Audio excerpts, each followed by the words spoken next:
Well, thousands of people have attended a rally in the Pakistani city of Lahore to call for the release of former Prime Minister Imran Khan. The demonstration was called by the party of the former leader, Pakistan Tehreek-e-Insaf.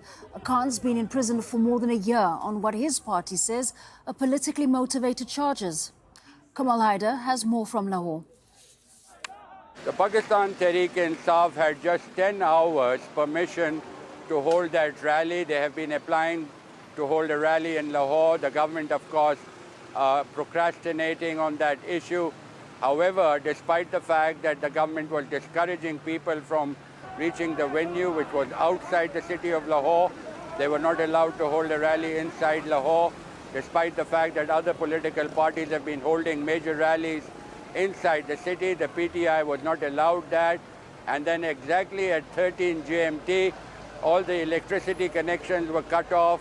And of course, internet services were disrupted throughout the day because the Pakistan Tehreek-e-Insaf has a huge following on the social media, and that was an attempt to stifle the social media in order to discourage people from going to the venue.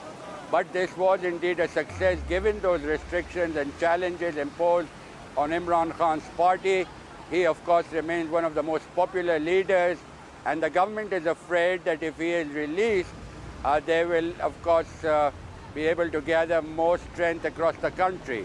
However, the party is still determined, and it wants to continue with these protests until the release of their leader, Imran Khan. They say that the cases against him are based on frivolous charges and that he is going to be released sooner or later. But the government is delaying that release in order to gain more time because they're afraid that if Imran Khan comes out of jail, he will pose a serious challenge to the status quo. Kamal Haider, Al Jazeera, Lahore.